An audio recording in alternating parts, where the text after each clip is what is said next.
Families often have conflicts or financial problems, but there are also families who manage to stick together and make it through everyday life.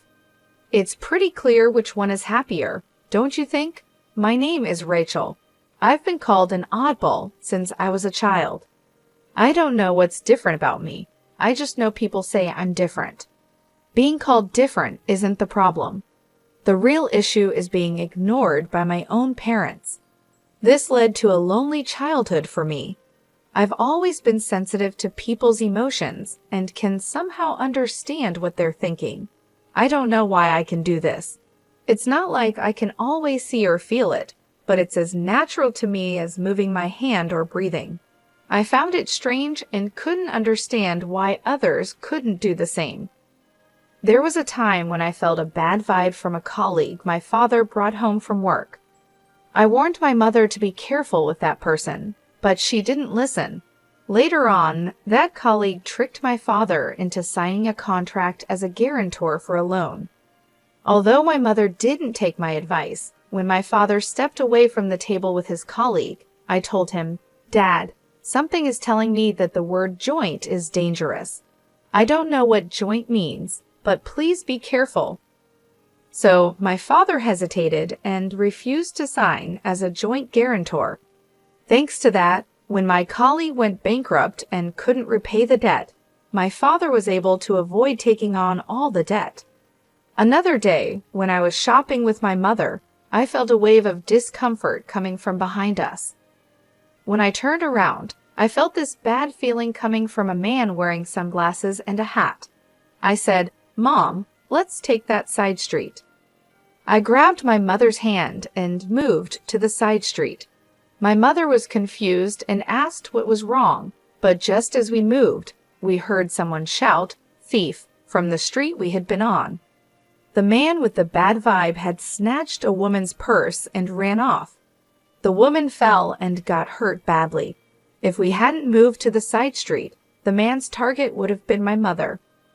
Things like this happened often, and people started to think I was strange and mysterious. My parents began to avoid me, and I felt lonely and isolated. What seemed normal to me was not normal to others. I started keeping my thoughts to myself. I stopped expressing my feelings because I knew normal people don't feel what I feel. If I didn't say anything, they wouldn't think I was weird. I would just be like a normal kid. I have a sister, Julie, who's 4 years younger than me. Unlike me, Julie is a regular kid. As the years went by, I became more withdrawn, but Julie just got cuter and more charming. It was clear who everyone preferred. Our parents started to favor Julie over me. They would say, "Julie is such a lovely girl, but Rachel seems to be a bit on the darker side." They noticed I had become less odd lately, but still thought I was different. What they called odd was me not talking about things only I could sense. It was my way of dealing with the world. I was tired of how this ability of mine was torturing me, so I tried hard to suppress it. I wondered if my attempts to hide myself and appear normal were making me seem abnormal, or if once labeled as the odd kid, that image just couldn't be erased. I grew up without much love from my parents. On the other hand, Julie received all the love, including what should have been mine. Julie, who was spoiled and pampered, sensed our parents being cold and distant toward me. She started to look down on me. "I don't like being around you. Your gloominess rubs off on me. I'm so cute, but your loner image brings me down." Julie started to insult me whenever she got the chance. Our parents lightly scolded Julie, but they never seriously tried to correct her. When I was in 8th grade and Julie was in 5th grade, she was scouted by a talent agency on the street. I knew it. It's because I'm cute. They said I could even appear on TV, Julie said, pleased with herself. She started dreaming big, and our parents didn't seem entirely against it. "You should calm down and think carefully." I sensed something shady about this. I spoke up, expressing the intuition that I had long suppressed because I didn't want Julie to get into trouble. Julie, who didn't know about my unique ability, said, What's your problem? Are you just jealous because you're not cute and nobody approached you? Don't say weird things and stop interfering with me." She seemed furious. Even my parents, who knew about my ability, either forgot about it or were too excited about Julie standing on the glamorous stage. They sided with Julie and criticized me. After that, I resolved to remain silent again. I told myself that there was nothing good in saying unnecessary things. One day, a student teacher came to my junior high school. He was a male college student who graduated from the school and wanted to be a physical education teacher. As he shared his dreams about education and gave a strong greeting, the teacher and students, especially the female students, were charmed. When he responded cheerfully to the girls' excited cheers, I sensed a dark aura from him. I had always vowed to hide my unique abilities, but seeing my classmates potentially in danger, I decided to break my self-imposed rule. I chose a teacher who seemed understanding and talked to her. "I know this is sudden, but please believe me and help me," I said. The teacher was puzzled by my sudden request, but agreed to stake out a certain location after school, just as I asked. I didn't tell the teacher the details. I had no reason to think she would believe me, but the fact that she agreed to help without any explanation made me think she wasn't an ordinary person either. The next day, the school was in an uproar. The male student teacher was arrested for violating a public nuisance prevention ordinance. The location where the teacher staked out was near the girls' restroom. Within 10 minutes of starting the stakeout, the student teacher appeared, entered the girls' restroom, and installed a video camera. The teacher caught him in the act. Thanks to that, the female students were saved from being secretly filmed, and their dignity was protected. Meanwhile, my sister, who had joined the talent agency, was proudly telling everyone about it.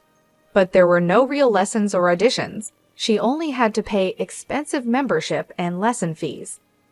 Then, suddenly, the agency closed down, leaving an empty shell. In short, my sister was scammed. She cried and screamed, directing her anger at me. "It's all because you said weird things. My future is ruined, and it's all your fault." It didn't make any sense, but my sister seemed to truly believe it. Maybe that's the only way she could handle it. For me, it was a disaster and a nuisance. Our parents didn't say such unreasonable things, but their attitude became more distant toward me and more supportive of my sister. I ended up feeling lonely again, as the odd one out. I was happy that I could help everyone at school, but I was terrified that my actions would corner me. That's when I received a call from the teacher who had listened to my story, asking me to come to the staff room. Worried that I would be labeled as strange again, I opened the door to the teacher's staff room. "You knew something like that was going to happen, didn't you?" The teacher asked me in a low voice, without any preamble. Thinking there was no point in pretending, I gathered my courage and told the teacher about my mysterious power. "I thought so. I know there are very few people like you," the teacher said. For the first time, someone showed understanding for my situation. The teacher said they knew someone with a power like mine, and that's why they could understand. Actually, that person is my aunt, and I've been listening to her stories for a long time. "You must be worried about a lot of things because of your power. Maybe getting advice from someone who's been in your shoes will help clear your mind." Saying that, the teacher introduced me to the person. The person looked at me with kind eyes and said, "It's natural to be worried, but you don't need to suffer." I was drawn to their gentle yet deep eyes that seemed to see through everything. The person's name was Hannah, and she had the same kind of power as me since she was a child. She had experienced a lot of struggles and hiding herself throughout her life. The stories from my senior who had gone through the same experiences helped me release my worries and doubts. From this day on, my interactions with Hannah began. I called Hannah my mentor, but she just gave a wry smile and said, "Please don't." Thanks to Hannah, or rather my mentor, I changed. I had been living my life quietly, trying to stay unnoticed, but as my awareness grew, I gradually began to live a normal life as an ordinary girl. However, since the incident with the talent agency, I haven't been able to reconcile with my sister. If anything, it feels like we're drifting apart. It's become normal for her not to talk to me, and when she does, it's just to complain or insult me for no reason. I often have no idea what triggers her mood switches. My power couldn't predict my sister's emotional changes either. Just because you got into college doesn't mean you're all that. It's not even that great of a school, and you're so happy-go-lucky, she would say. My sister, who had hoped to get into her top choice high school, ended up at her second choice school. Because of that, she got mad when I got into my first choice college. It's not like I bragged to her. She just dissed me because of her own frustrations. Our parents only tried to appease my upset sister and kept their distance from me, as if telling me to stay away from her. It seemed that my sister didn't like the fact that I had become brighter since meeting my mentor. To my sister, I had to be a dark and gloomy girl who was inferior to her. But my sister is really smart. It was surprising that she failed her high school entrance exams. Of course, she was filled with frustration and poured all of that into studying at her new high school. As a result, she was at the top of her class for all 4 years and got accepted into a prestigious national university on her first try. I got into the most difficult university. Your college doesn't even come close to mine, she boasted. I lightly responded with, "That's true," to my satisfied sister because I knew nothing good would come from getting too involved with her. However, my sister thought that my light reaction was belittling her accomplishments and unleashed a barrage of verbal abuse at me. Both my parents were at their wits' end with my sister, who couldn't be calmed down once she lost her temper. All they could do was watch nervously. They blamed me for causing the trouble and eventually ended up calling me a troublemaker. I wanted to argue back about who the real problem child was, but I always swallowed my words to avoid complicating things further. Setting aside my sister's issues, as I approached college graduation, I had to seriously confront my own career path. I was no longer as introverted as I used to be. I still struggled with socializing and had little confidence in building good relationships with others. My ability allowed me to detect people's negative emotions. While I could sense positive emotions too, it seemed people were more prone to negative ones, which made detecting such negativity painful for me. Throughout my school life, I was tormented by these swirling negative emotions and had come close to losing faith in people. Could someone like me really manage to work at a company? I decided to consult my mentor about this dilemma. I wanted to learn how she had overcome similar issues, as I was sure she had faced them as well.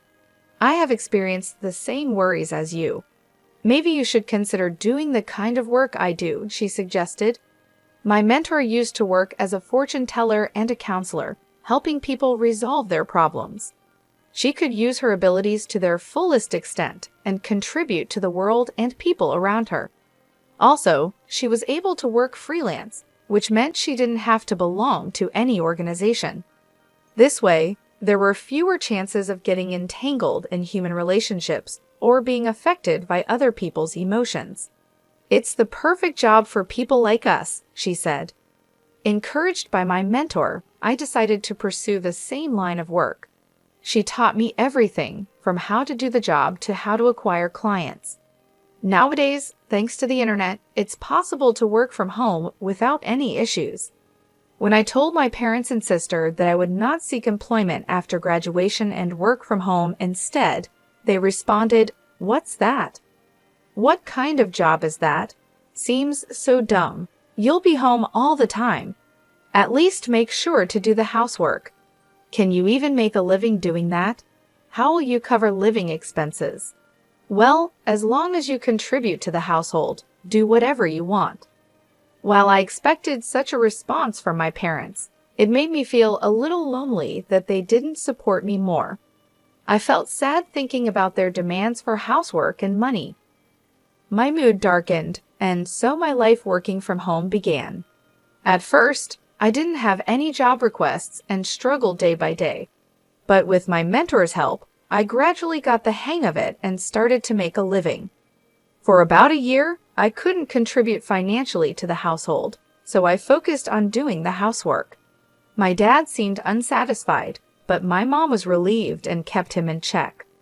After about a year, when I finally started contributing financially, my dad mocked me by saying, "Oh, finally, you're able to earn some pocket change, huh?" But I could tell he was actually quite satisfied with the money. However, even though I was contributing, the amount of housework I had to do didn't decrease, and our lives remained unchanged. Then, after another 3 years, my sister graduated from college and secured a job at a foreign company. Unlike you, I'm an elite. You're just unemployed, living at the bottom of the barrel. It's so depressing to have you as a sister, she would say. My sister, who had successfully landed a job, started to belittle me for working from home. "What are you even doing working from home? That's just like playing. You're nothing more than a parasite living at home." At times, she'd say, "It's really weird not to work outside. I'm working hard, earning everyone's respect, and now I've been promoted to team leader. My pay is going to increase, and I'm probably earning about 5 times more than you. There's no way a homebody like you can earn that much." My sister, who was promoted to team leader after only a year and a half at the company, kept one-upping me and looking down on me. She boasted about her good salary, but hardly contributed any money to the household and didn't help with the chores at all. Laundry, cleaning, preparing meals, everything was dumped onto Mom and me.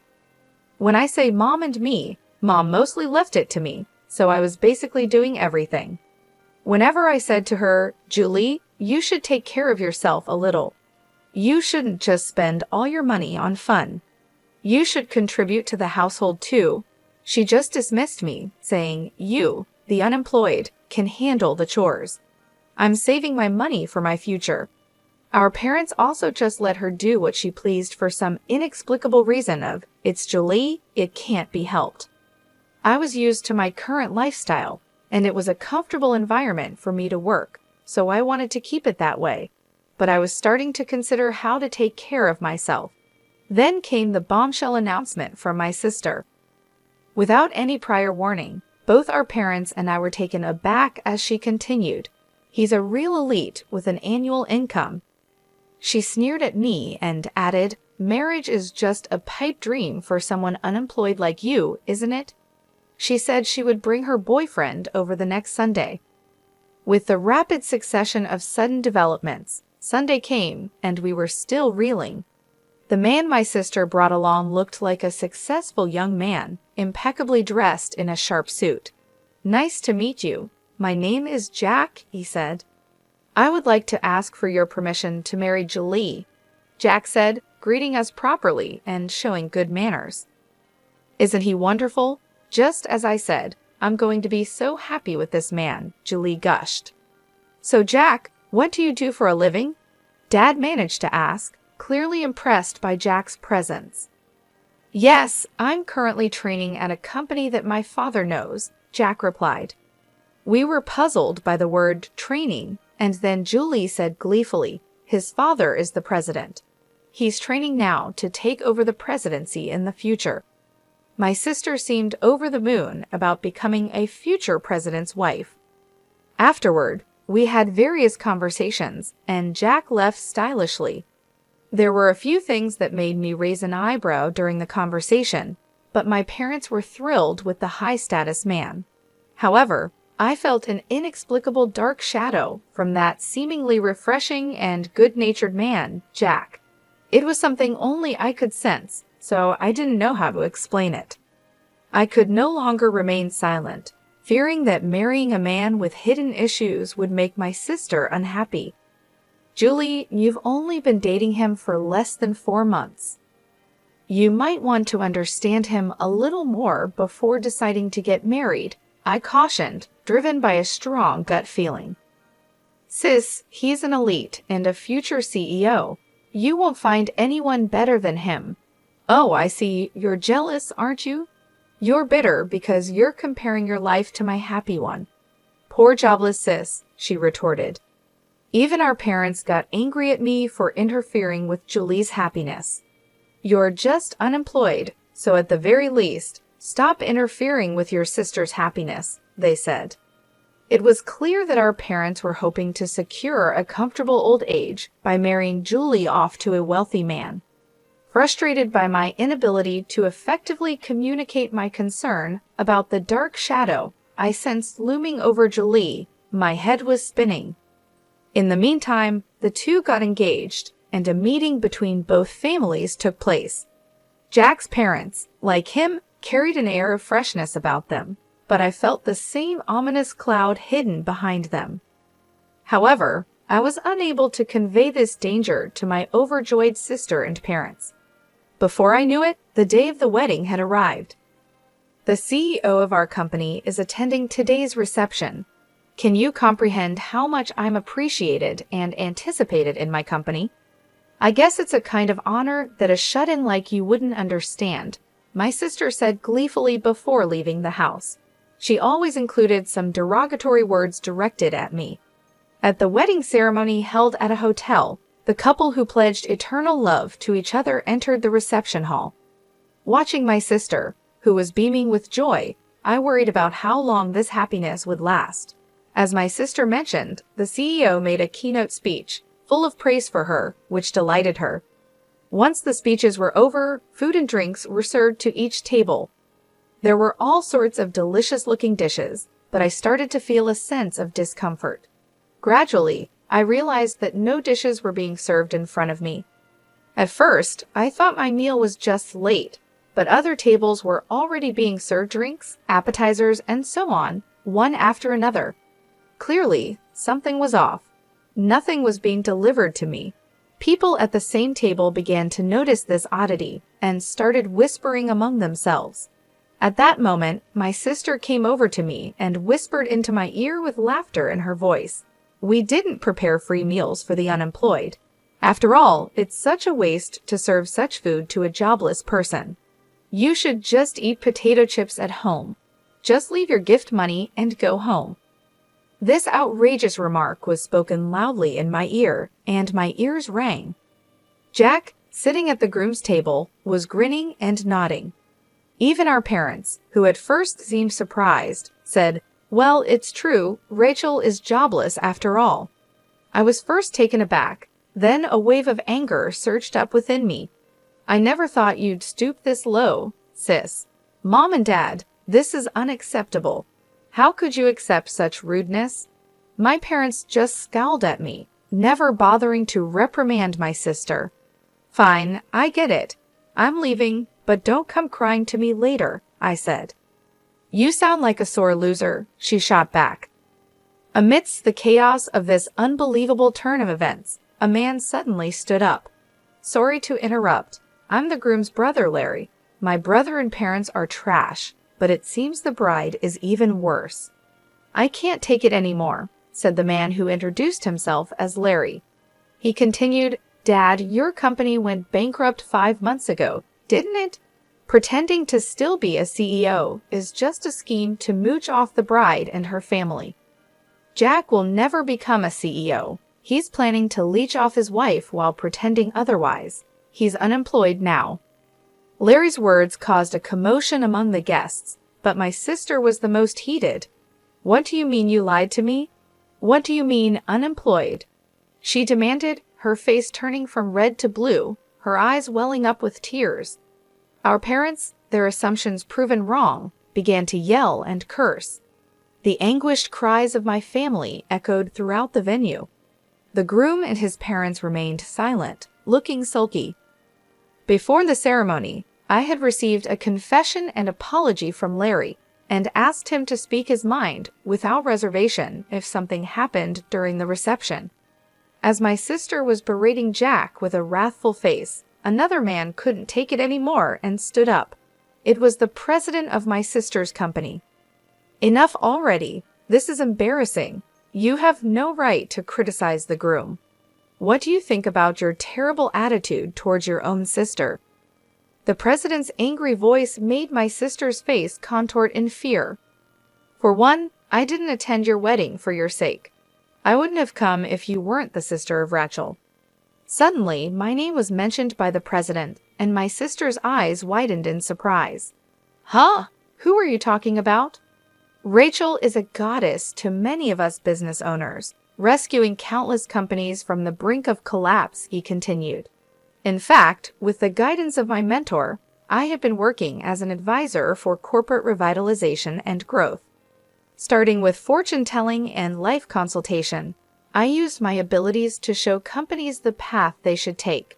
All my advice was spot on, and the companies that sought my help experienced a rapid resurgence in business, achieving a V-shaped recovery. As a result, I had earned titles like teacher and goddess. My sister's company had also consulted with me 5 months ago, and thanks to my advice, it had been reborn as a stronger enterprise. The president, grateful for my assistance, attended the wedding today as well. I had no idea. "You're not just a basement-dwelling, unemployed nobody, are you?" my sister said, finally realizing the truth. Thanks to my thriving career, her assumptions had been shattered. "I now earn several times what you do. Despite contributing significantly to the household income, our parents never seemed to care about me. They thought that money was from Julie." "Oh, we thought Julie provided that money," they said, misunderstanding the situation. There was no way Julie would have been contributing money to the house. The wedding reception turned into a chaotic scene and was called off. Naturally, all the guests were fully refunded their wedding gifts. "I've already signed a contract for an apartment under my name. I can't afford it on my own, especially now that he's unemployed," my sister sobbed. Jack retorted, "You're the one who signed the contract. I don't know anything about that." The wedding was a complete disaster, resulting from my sister's malice towards others. She may argue there were reasons for her behavior, but they didn't hold up. Afterward, Julie divorced Jack and claimed alimony. Since Jack was jobless and his parents didn't have much, she couldn't receive much alimony. She barely managed to pay for the wedding venue, let alone the apartment she had contracted. The place that was supposed to be their love nest was never occupied and was canceled. However, the debt didn't simply vanish, and Julie found herself heavily burdened by loans. Moreover, her outrageous behavior at the wedding quickly became known among her colleagues, leading to a rapid decline in her reputation. The CEO had no choice but to demote her. With no place left in the company and having lost her pride as an elite, Julie wanted to quit and run away, but she had to bear the embarrassment for the sake of loan repayment. She continued with a trivial job in a hardly noticeable basement storage room. Jack and his parents, who had failed in their plan to leech off Julie, were now scraping by with occasional day labor. Naturally, Jack's elder brother, Gary, had cut off all ties with his parents and brother. The parents quickly gave up on Julie when she hit rock bottom and tried to cozy up to me instead. To them, I said, "I've had enough of being manipulated by you. I'm cutting ties. Goodbye forever." I declared this and moved out to start a new life in a newly rented apartment. They took in the fallen Julie, who was struggling to make ends meet. Julie's salary was drastically reduced, and she couldn't possibly contribute to the household expenses, of course. I stopped the money I was contributing to the house as well. Without my financial help and unable to lower their standard of living, our parents quickly became exhausted and struggled every day to make ends meet. They were panting and stressed, trying to maintain the lifestyle they had grown used to, but without the necessary income, it became a daily challenge. On the other hand, my work was thriving. I was able to guide many companies and individuals in the right direction, using my abilities to help them succeed. My reputation grew, and more clients sought my advice. This success brought me a sense of fulfillment and financial stability. It felt good to finally be appreciated for my skills and to see the positive impact I was making on others' lives. After the wedding incident, I started dating Larry. He had been so honest and brave during that chaotic time, and we grew close. He recently proposed to me, and I accepted. If everything goes well, marriage could be in our future. Larry is a man of pure heart, with no dark shadows lurking within him. Unlike the people my sister had surrounded herself with, Larry was genuine and kind. I'm looking forward to building a happy life with Larry. Together, we dream of a future filled with love, mutual respect, and understanding. With him by my side, I feel a sense of hope and excitement for what lies ahead. We've talked about our plans, our dreams, and how we want to support each other in everything we do. As I reflect on everything that has happened, I feel a mix of emotions. I am relieved to have cut ties with my parents and sister, who never appreciated me. I am proud of the person I have become, despite the challenges I faced, and I'm grateful for Larry, who has brought light and love into my life. Looking forward, I see a bright future. I am excited about the possibility of marriage with Larry and the life we will build together. With him, I know I will never have to hide who I am or feel unappreciated. Our love and partnership are based on honesty and mutual support, and I can't wait to see what the future holds for us.